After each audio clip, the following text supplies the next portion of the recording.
Does West Side Story have two I Want songs? Shalom, I'm David Benkof, the Broadway Maven.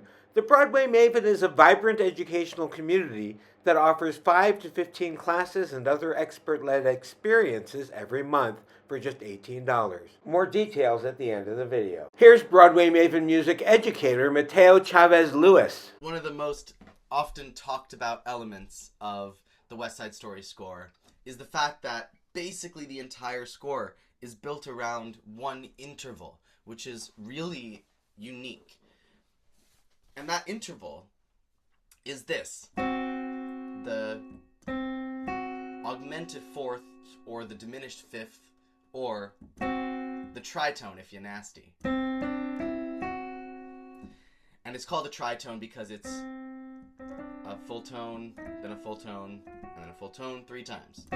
It's called the augmented fourth because you could take the perfect fourth, which is one of only a few perfect intervals, which are the same in major and minor, the perfect fourth, and if you just add one semitone, i.e. you augment it, you get the tritone.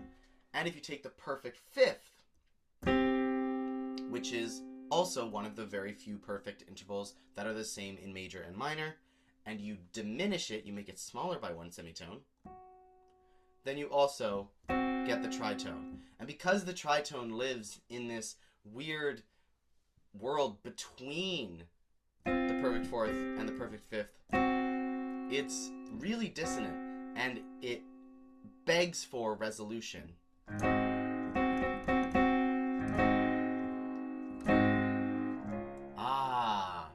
That's so much better. So the fact that Leonard Bernstein has built up this whole score based on an interval that is fundamentally dissonant, where the notes are in conflict with each other, kind of represents the way that the two gangs are in conflict with each other. And there's one major moment in the show, basically only one, where the tritone is resolved in a really satisfying way. So that's kind of what I'm going to be showing you today. Now, before we get to talking about Something's Coming, and then subsequently Maria, we have to talk a little bit about I Want numbers, which are mine and David's favorite thing to talk about, because we disagree on the nomenclature. I think, my opinion on this is that the term I Want number is, if it just means any number where a character wants something, then my argument is that then the term is completely useless, because in theory, every good scene of every good drama involves characters who want things. If you don't have any character wanting anything in your scene, then it's a really boring scene with no conflict and nothing interesting happening. So, for the term to be useful in any way, it has to apply to a specific kind of number. And so the way that I use the term, and the way that many people, including Jack Viertel, who wrote The Secret Life of the American Musical, use the term, is to talk about the song at the beginning of the show, very close to the beginning of the show, that sets up the central want for the central character. Not just any want for any character, but the central want for the central character. This gets complicated when the character has maybe 2 wants. A lot of the time a character has a general want and then a specific want that they think will help them achieve that general want. In some musicals, West Side Story is one of these, the general want has its own I Want number, and then the specific want is introduced, and then the specific want has its own I Want number as well, and that is the structure of West Side Story. Tony wants, in general, adventure, excitement, a change of his pace of life, and he sings a whole song about how he wants that. And then he sings a whole song about how he specifically wants Maria and how Maria is going to give him that. So, let's look at Something's Coming first. Something's Coming asks a bunch of questions musically that Maria then answers musically. It's really cool the way they do this. So I'm going to flag a few moments in Something's Coming, and then when we get to Maria, I'll show you how each one of those moments is resolved in the music of Maria. Something's Coming, first of all, we start with this chord right here, and we're only on it for an eighth note, so it's very short. The full bar sounds like this. And then the next bar sounds like this. Together the intro sounds like this over and over. But this first chord, look at that. What's that? That's the tritone. And you'll notice there's no real resolution. The bass, instead of, we're in the key of D, so landing on that low D would be a really nice, solid, resolved way to end this phrase, but it keeps going down to the E instead, which doesn't feel as resolved. This constant use of perfect fourths over and over. That's a perfect fourth, that's a perfect fourth. And so because it's just the same interval over and over, and it never resolves down to that D, it has this unanswered feeling to it, and then the tritone itself, rather than resolving to the D major chord, it just kind of keeps bouncing around. It doesn't know where it wants to go. Then, another thing that's interesting about this song is the switching of time signature. We're in 3 at the beginning.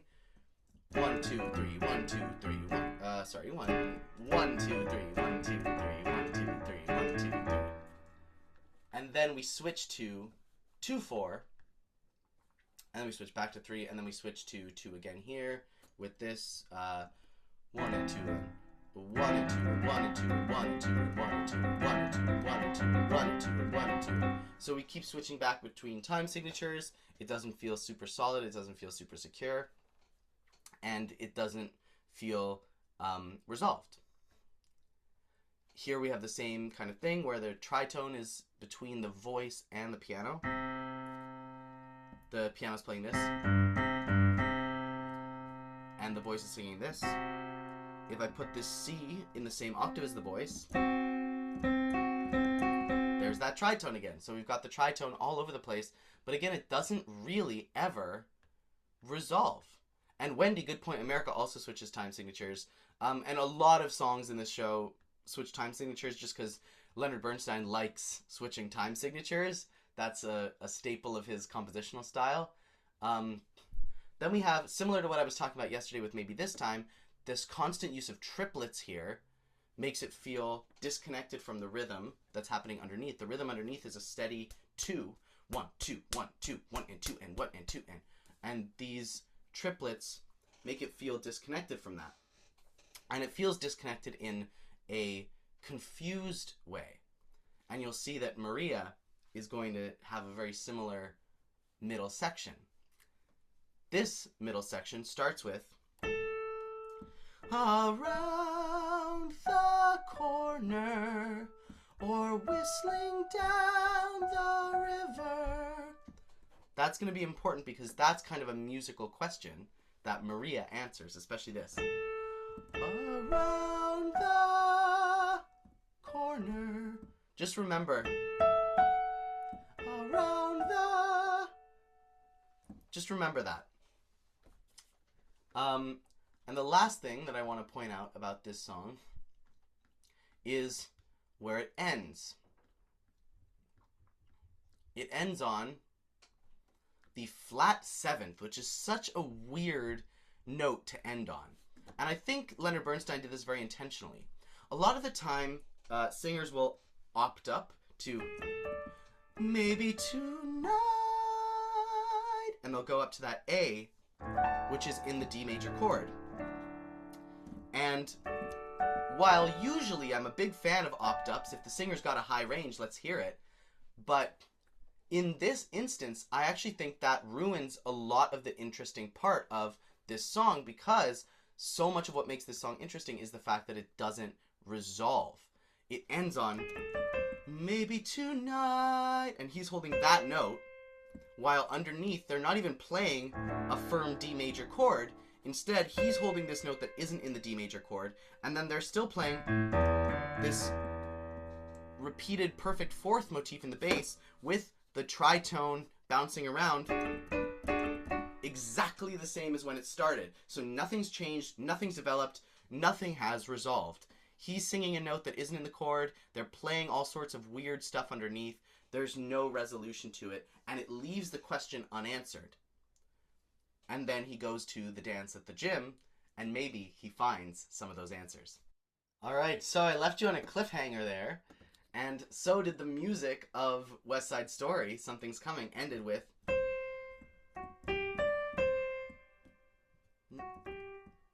maybe tonight. There it is. Maybe tonight. He ended on that C natural in the key of D major, but the piano didn't even play the D major chord. The piano's playing. So we've got this happening. Dissonance. Crazy. Unanswered questions. What's going to happen? Well, Tony goes to the dance and meets Maria. And after the dance, we get this. This song is so it's so special. It's so unique because the lyrics obviously are very repetitive. And I think it was actually Leonard Bernstein's idea to just have him sing Maria over and over, because famously there's a version of the Maria lyrics that Leonard Bernstein wrote himself before Sondheim came onto the project, and they are not very good, so we're glad that Stephen Sondheim came along and Leonard Bernstein got to stick to writing music. But the idea to just have one word repeated over and over means that the music does so much of the storytelling, right? When the lyrics get out of the way, the music can really speak. And similarly, in patter songs, for example, the music is generally more simple, or at least more repetitive, so that the lyric is the thing that really shines and draws the attention of the listener. In this case, it's the other way around, where the lyrics are getting out of the way so the music can do some talking. So we start with, this is a classic compositional technique, where we start with one note and then spread it out. That's classic. You know, you'll have heard like a lot of this kind of stuff, where you start on one note and then you spread in each direction. That's doing this. It's only going in one direction, but it's a great way to enter a song like that. And then after this little intro section, we finally get the iconic Maria, I've just met a girl named Maria. And what is happening there? Look at this. The bass line, remember how before we had this bass line that was a bunch of perfect fourths? Now we have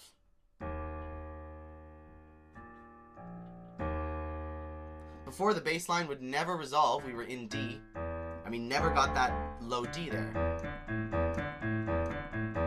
But here we're in E flat, and we literally start with that extremely resolved low E flat.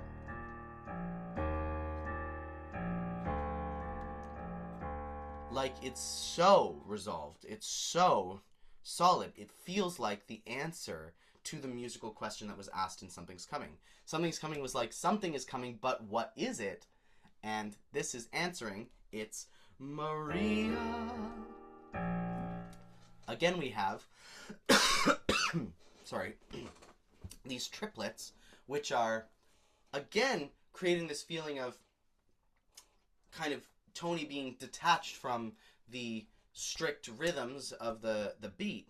you know, in a world where we're in cut time here, so we're counting in 2, 1, 2, 1, 2, da da da da da. In that world, he's singing 3s, right? He's disconnected from that. He's not tied down by that. But rather than feeling unmoored and confused and kind of lost, like it did in Something's Coming when he sang triplets, here, because of the harmony, because the harmony is so solid, it feels more like he's free, like he's unrestrained, like he's flying off into the sunset. It's a totally different kind of feeling for the same musical technique, just because of the context and the harmony that's going on. I think that's really cool. And of course, the most important part, Maria. A lot of you will know this already, but what is that melody? It's a tritone that then resolves to this perfect fifth. The answer to this tension, this conflict, this interval that has represented all of the gang violence and the fighting between the two gangs, the answer to it is Tony and Maria falling in love. This has the potential to end, to literally resolve the conflict between the gangs. And that story is being told because Leonard Bernstein is resolving the interval. Maxine, that's a good question. Would Bernstein have explained what Mateo is discussing to the original singers? That kind of depends on his style. I am 100% sure that he did this intentionally, knowing who Leonard Bernstein is, and how intellectual he is. I'm 100% sure that this Maria using the tritone is 100% intentional on Leonard Bernstein's part. Whether or not he shared that with the original singers depends on kind of his teaching style, I think. Whether he would rather them bring their own nuances to the performance and then the let the musical information speak as kind of a subtext, or whether he wants the singers to be aware of it. And I don't know how he worked in that way. And I think there are composers who work both ways. I'm a big fan of when I write music, I tell the people who are performing it always why I wrote it the way that I did, so that they can use that to inform what they're doing. But I don't know about Leonard Bernstein. And again, there are musical things like this that may not have been done intentionally. Like, it may not be totally intentional to use the same triplets, for example. But there are some things that happen kind of subconsciously in a composer's mind. And then there are, and they just work, and they can't really tell why. But upon analysis, we notice that the reason why is because they're linked to previous things in the musical in this way or whatever. And then there are things that are just so highlighted and so obvious that they must have been done intentionally, and I think that Maria being on a tritone is one of those things. More triplets, more triplets, more triplets. And then, here is the answer to that middle part. We have this big, epic middle section of Maria, where he's just singing, Maria, Maria, Maria, over and over and over again. Now, remember, around the corner. Remember that. If I take that and I put it in E flat so that we're in the same key. Around the corner. Usually this is one of my go-to rep songs, but I'm getting over COVID at the moment, so I do not have a tenor's range in any stretch of the imagination today. But around the... Here we have Maria, which feels like an exact answer to that musical section. It's a very similar section where he's singing long held triplets over the accompaniment. In Around the Corner, it's like the accompaniment is like in E flat, it would be, it's this, but he's singing around the corner. He's singing these long lines. It's right in the middle of the song. It feels like the exact same place in the song. It feels like they are mirror images of each other, these two sections. And here, around the Maria are the exact same three notes. And then, rather than going down, around the corner, like it's reaching up to something, but it doesn't quite get there. It goes back down instead. Here, we have it's reaching up to something, Maria, and then we go, Ma! And there he's holding this majestic high note for like 10 whole beats. It's crazy. It's a ridiculous note. And it's so powerful because it's a resolution of something that we've heard before, but we didn't get the resolution the last time we heard it. Maria is an echo of around the corner. But that time we went back down. Now we get to go all the way up to that high B flat and hold it. It feels like a resolution. It feels like an answer. And how does this song end? Remember how Something's Coming ended, right? With that weird C natural and these weird perfect fourths and this weird tritone. Here, none of that. We get Maria and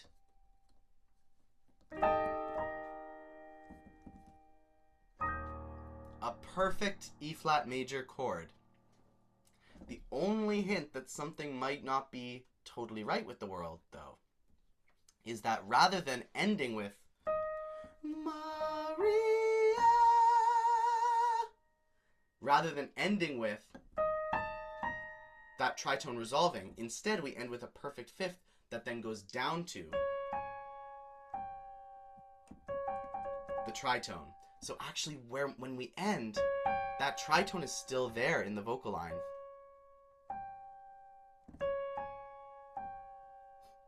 Which is a very subtle difference, and you might not even notice because the note he ends on is a perfect part of that E flat major chord. But there is just a little hint of, well, he thinks that this is going to resolve all of the tension between the gangs, but maybe it's not quite. You know, so there's still a hint of conflict right at the very end, and I think that's just brilliant.